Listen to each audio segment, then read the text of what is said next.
ఖచ్చితంగా దేవుని దగ్గర నుండి ఏదో ఒక జవాబు ఖాయం. అస్సలు జవాబు ఇవ్వకుండా అయితే దేవుడు ఉండడు.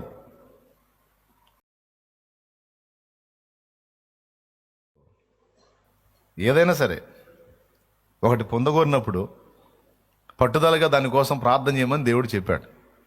అది ఆరోగ్యమో, లేకపోతే సంతానమో, లేకపోతే ఆత్మీయ సంతానమో, లేకపోతే పెళ్ళో, లేదా పెటాకులో, శరీర రోగమో, ఆత్మీయ రోగమో, లేకపోతే స్పిరిచువల్ లైఫ్లో కింద పడటం లేవటమో, ఏది కలిగి ఉన్నావు నీ శోభ నువ్వు, నీ బాధ నువ్వు. సో దాని నుంచి విడుదల కోసం, దాని నుంచి సమాధానం కోసం నువ్వు ఆశ కలిగి ఉన్నావు. నువ్వు అడుగుతావు, ప్రార్థన చేస్తావు, నెలలు గడిచిద్ది, వారాలు గడిచిద్ది, నెలలు గడిచిద్ది, సంవత్సరాలు గడిచిద్ది, అప్పుడు విసుగు వచ్చిద్ది. ఏం చేస్తాం, ప్రార్థన చేస్తానే ఉన్నానండి, అసలు ఏం మారట్లేదు పరిస్థితి, ఏందో అసలు.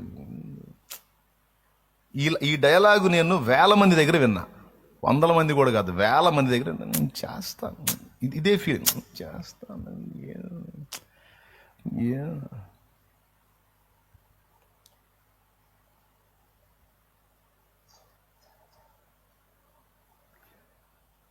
అంటే అది ఆ ఫీలింగ్ అర్థమైందంటే ఒక రకమైన విసుగు అనమాట. విసుగు. 3 సార్లు ప్రయత్నించి 4వసారి మళ్ళీ ప్రయత్నించమని చెబితే ఏం ప్రయత్నిస్తాం, 3 సార్లు చేసే వర్కౌట్ కాలేదు, మీకు చెప్తే ఎందరో మీరు కాదు చేయండి, ఒకసారి ట్రై చేయండి. ఆ సందర్భంలో వచ్చే ఫీలింగ్ ఇది. అంటే అది ఎందులో పుట్టిద్ది? విసుగులో పుట్టిద్ది. సో దేవుడు ముందే చెప్పాడన్నమాట, నువ్వు అడిగిన వెంటనే, వినండి బాగా, నువ్వు అడిగిన వెంటనే దేవుడు నువ్వు అడిగినవన్నీ ఇచ్చేస్తే దేవుడు నీకు దేవుడు కాదు, దాసుడు అవుతాడు. ఇంట్రెస్ట్ ఉంటే రాసుకో, సూక్తి సూపర్ ఉంటుంది. నువ్వు అడిగినవన్నీ అడిగిన వెంటనే దేవుడు ఇస్తా ఉంటే దేవుడు గాడు, దేవుడు తండ్రి గాడు, దాసుడు అవుతాడు. దేవుడు మరియు తండ్రి. నువ్వు అడిగినవన్నీ అడిగినట్టు వెంటనే ఇచ్చేస్తా ఉంటే దేవుడు నిన్ను ప్రేమించినట్టు కాదు, దేవుడు నిన్ను ప్రేమించినట్టు కాదు, నిన్ను ద్వేషిస్తున్నట్టు లెక్క. నువ్వు అడిగినవన్నీ అడిగిన వెంటనే ఇచ్చేస్తా ఉంటే నిన్ను దేవుడు ప్రేమించినట్టు కాదు, ద్వేషిస్తున్నట్టు లెక్క. చాలామందికి ఈ సంగతి తెలియదు. ఇక్కడికి వచ్చి వాక్యం చెప్పేటప్పుడు నాతో కూడా మాట్లాడయ్యా అని ప్రార్థన చేసుకుని కూర్చుంటా. ఈ మాట నాతో కూడా మాట్లాడుతున్నాడు దేవుడు. ఎందుకో చెప్తా. కొన్నిసార్లు మన బిడ్డలు అడిగేవి వాళ్ళకే ప్రమాదాన్ని తెచ్చిపెట్టే అడుగుతారు మనల్ని. అవునా? ఫ్రెండ్స్తో కలిసి నేను ఫలానా ప్రాంతానికి వెళ్తాను అంటాడు, అది డేంజర్ జోన్. వద్దురా అక్కడ ప్రమాదం ఉంటుంది, వద్దంటాం మనం. నేను అక్కడికి వెళ్తానని వాడు మొరాయిస్తాడు. అలా చాలాసార్లు మనం పిల్లల దగ్గర నుంచి ఎలాంటి సమస్యలు ఎదుర్కొని ఉంటాం. వాడికి ప్రమాదాన్ని కలిగించేవే వాడు అడుగుతాడు. నాకు పటాసులు కావాలంటాడు.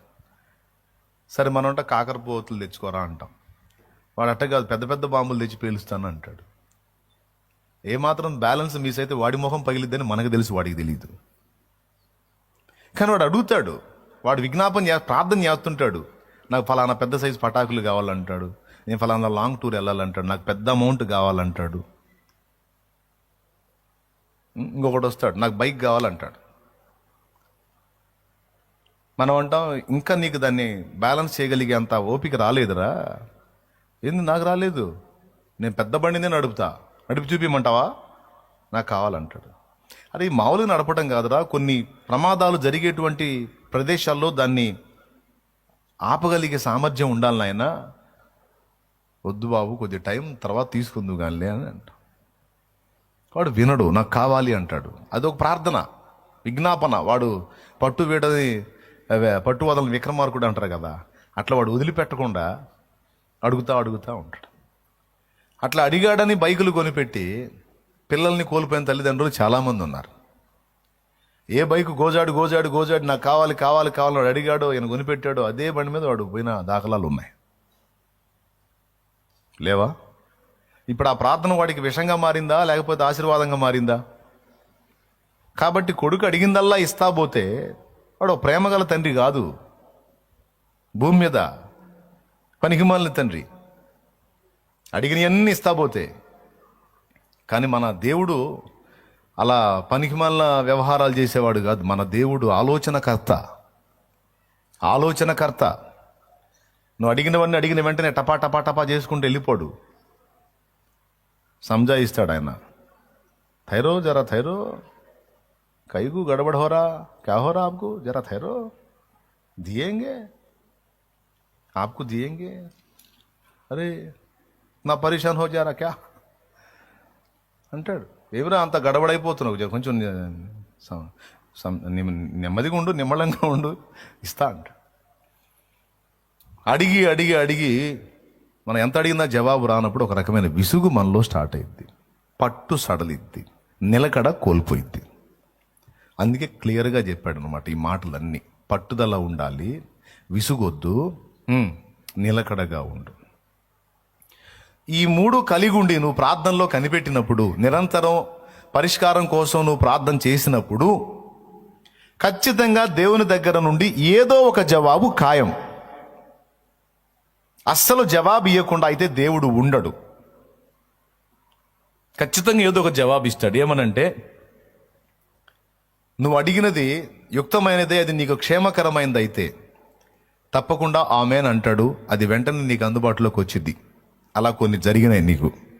కొన్ని నువ్వు అడిగిన వెంటనే పొందుకున్నావు, కొన్ని వారాల్లో పొందావు, కొన్ని నెలలో పొందావు, కొన్ని అయితే సంవత్సరాల్లో పొందావు, కొన్ని అయితే అసలు మర్చిపోయావు కూడా ప్రార్థన చేసి. నువ్వు అంత దీర్ఘకాలం పట్టిందైనా పొందావు నువ్వు.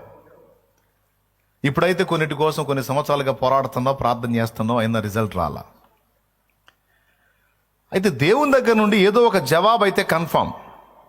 ముందు చెప్పాను, ప్రార్థన కన్ఫామ్గా దేవుని దగ్గరికి వెళ్ళిద్ది. మన విజ్ఞాపనలన్నీ ఆయన దగ్గర ఉంటాయి. పరిశుద్ధుల ప్రార్థనలన్నీ ధూపద్రవ్యములతో కలపబడి దేవుని సన్నిధికి చేరిందయని ప్రకటన గ్రంథం 8 సాక్ష్యమిస్తుంది. పరిశుద్ధుల ప్రార్థనలతో ధూపద్రవ్యములు కలిపి దేవుని సన్నిధికి పొగవలే ధూపం చేరితే ధూపంతో పాటు పరిశుద్ధుల ప్రార్థనలు కూడా చేర్చబడ్డాయట. దేవదూతలే వాటిని గైకొన్నారు, తీసుకెళ్ళి దేవుని సముఖంలోకి అవి చేరేటట్టు చేశారని ప్రకటన గ్రంథం 8 సాక్ష్యం ఇస్తుంది.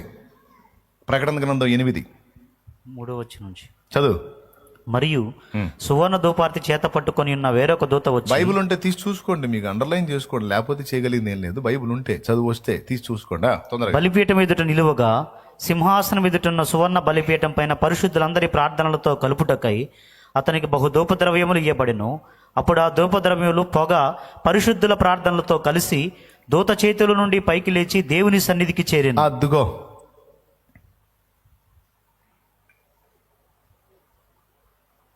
ఓకేనా?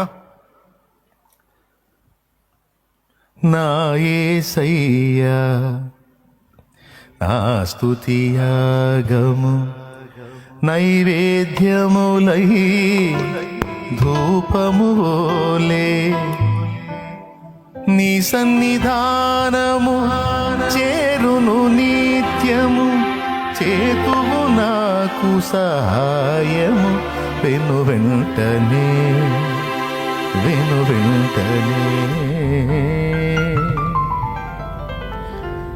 నా యేసయ్యా నా స్తుతి యాగము, నా యేసయ్యా నా స్తుతి యాగము నైవేద్యములై ధూపము వోలే నీ సన్నిధానము చేరును నిత్యము, చేతువు నాకు సహాయము వెను వెంటనే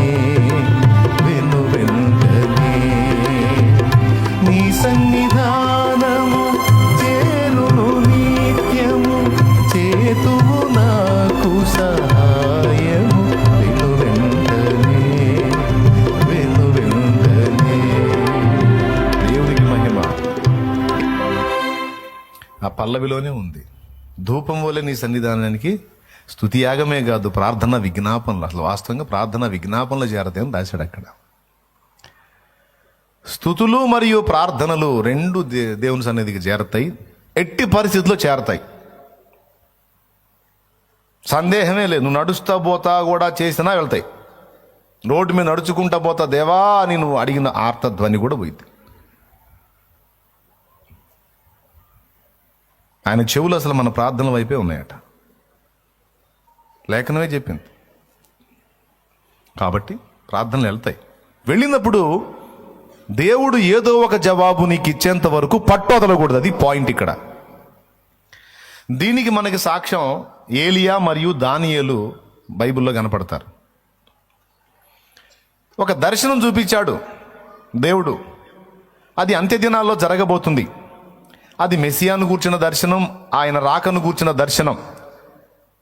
దాని గురించి తెలుసుకోవటానికి దానియేలుకి కుతూహలం కలిగింది. దాని గురించి తెలుసుకోవటానికి తిండి తిప్పలు అన్ని పక్కన పడేసి ఫాస్టింగ్ ఉండి ప్రేయర్లో కనిపెట్టాడు.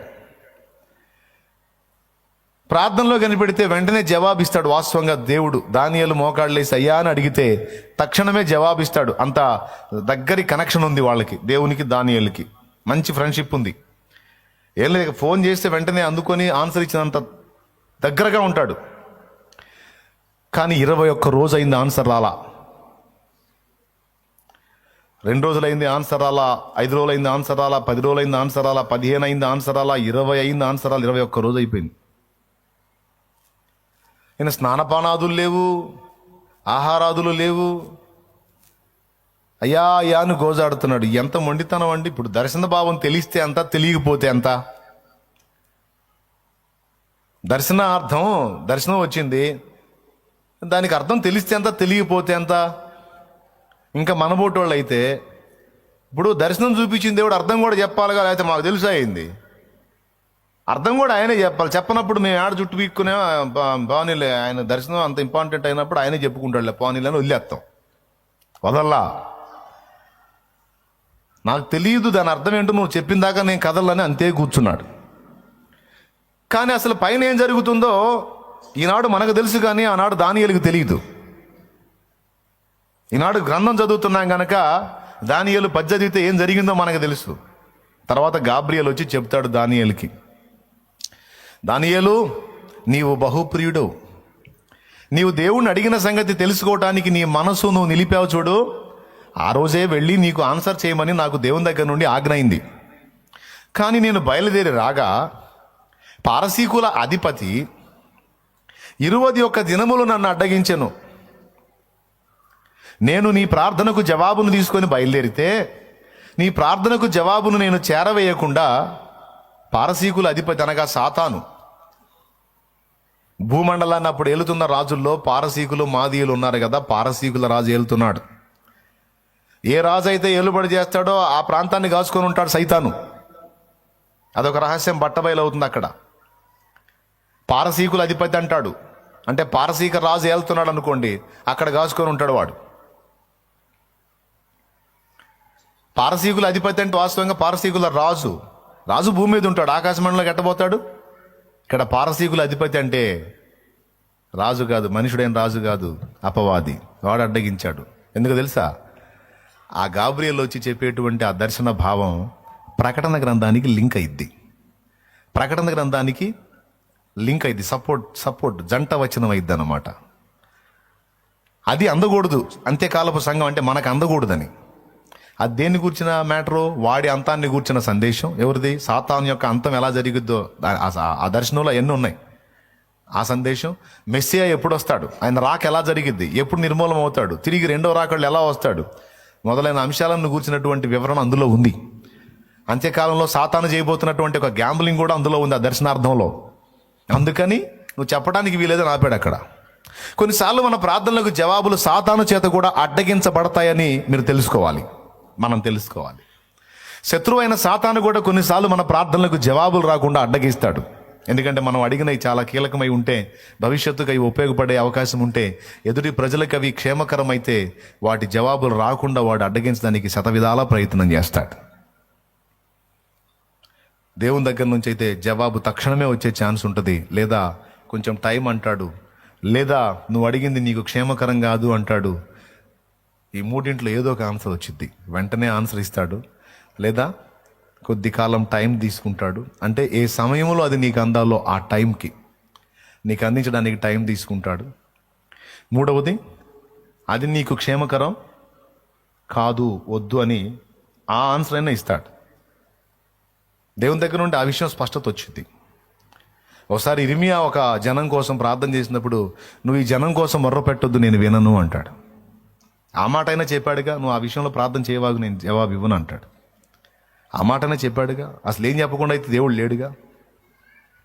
నాలుగవది, నువ్వు అడిగిన దానికంటే కూడా ఇంకా శ్రేష్టమైనది నీకు ఇవ్వాలన్నా కూడా టైం తీసుకుంటాడు. నువ్వు అడిగింది ఒకంత, నేను 100 నీకు ఆశీర్వాదకరమైనది ఇవ్వాలని నేను ఆశిస్తున్నాను, జస్ట్ వెయిట్ అంటాడు. అది నీకు అందేటట్టు నేను సిద్ధపరుస్తున్నాను, కొంచెం నిరీక్షించు, నేను ఇస్తాను నీకు అంటాడు. ఒక భక్తుడు రాశాడు, దేవుడు భూమి మీద చేస్తున్న కార్యాలన్నీ ఏంటో తెలుసా? ఆయన చేస్తున్న పనులన్నీ కూడా కేవలం పరిశుద్ధుల ప్రార్థనలకు జవాబులు ఇవ్వటం మాత్రమే దేవుడు చేస్తున్న పని అన్నాడు. ఎంత పెద్ద మాటో అది. భూమి మీద ఉన్న తన పరిశుద్ధుల ప్రార్థనలకు జవాబులు ఇవ్వటం మాత్రమే దేవుడు చేస్తున్నాడు, ఇంకా ఏం చేయట్లేదన్నాడు. మరి ఆత్మను రక్షిస్తున్నాడుగా, అది పరిశుద్ధుల ప్రార్థనకు జవాబే. రోగులను స్వస్థపరుస్తున్నాడుగా, అది పరిశుద్ధుల ప్రార్థనకు జవాబే. సాతాను కార్యాలను నిర్మూలపరుస్తున్నాడుగా, నిర్మూలపరచమని పరిశుద్ధులు చేసిన ప్రార్థనకి జవాబే అది. దేవుడు భూమి మీద ఏ కార్యం చేసినా దానికోసం పరిశుద్ధుల ప్రార్థనలు ఉండాలి. పరిశుద్ధుల ప్రార్థనలకు జవాబులు ఇవ్వటం తప్ప దేవుడు భూమి మీద మరి ఏ పని చేయటం లేదన్నాడు. ఎంత పెద్ద మాటో అది. దేవునికి స్తోత్రం కలుగును గాక. హల్లెలూయా. కాబట్టి ప్రార్థనలో నిలకడ, పట్టుదల, విసుగు లేని స్థితి అవసరం అనే మాటలు 3 ఎందుకు వాడాడంటే, ఈ 3 వస్తాయి. విసుగు వచ్చింది, పట్టు సడలిద్ది, నిలకడ కోల్పోయే అవకాశం ఉంటుంది. అయితే అలా కోల్పోవద్దు. దానియేలును చూడండి ఎలా కాచుకున్నాడో అని చూపిస్తున్నాడు. ఏలియాను చూడండి, వర్షము కురిసేంత వరకు, మేఘం సముద్రం నుండి పైకెక్కేంత వరకు 7 మార్లు వెళ్ళి చూసేదాని ప్రార్థనలోనే ఉన్నాడు. కానీ 3 మార్లు చేసి 4వసారి సర్దుకోలా. అరచేంత మేఘం పైకి ఎక్కిన దాకా ప్రార్థనలోంచి పట్టు వీడలా. అంటే జవాబు పొందేంత వరకు వాళ్ళు పట్టు వదలరు. అందుకే వాళ్ళు చరిత్రకి ఎక్కారు. అర్థమైందా? అంత మొండి మనుషులు అన్నమాట. ఆనాడు ఆ తరాల్లో భక్తులే కాదు, మన ముందు తరాల్లో భక్తులు కూడా మహామొండోళ్ళు. వాళ్ళ జీవిత సాక్ష్యాలు, వాళ్ళ సేవానుభవం, వాళ్ళ ప్రార్థన విజయాలు మనం వింటే మైండ్ పోయిద్ది.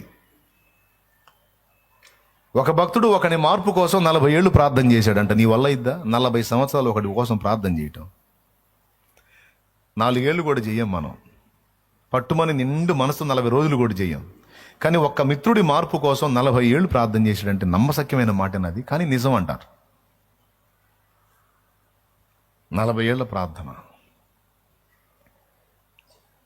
ప్రార్థనకు జవాబులు వస్తాయి, ప్రార్థనలు దేవుడి చెంతకు చేరతాయి. ఏం చెప్పాను? వెంటనే ఇస్తాడు, నెంబర్ 1. నెంబర్ 2, కొంచెం సమయం తీసుకుంటాను అంటాడు. 3వది, నువ్వు అడిగింది నీకు క్షేమం కాదు, వద్దు అంటాడు.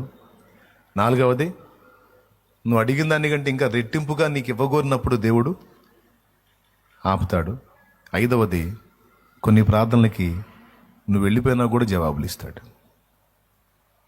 ఇవన్నీ వాస్తవాలే. కొన్ని ప్రార్థనలకైతే మనం వెళ్ళిపోయిన తర్వాత కూడా జవాబులు వస్తాయి.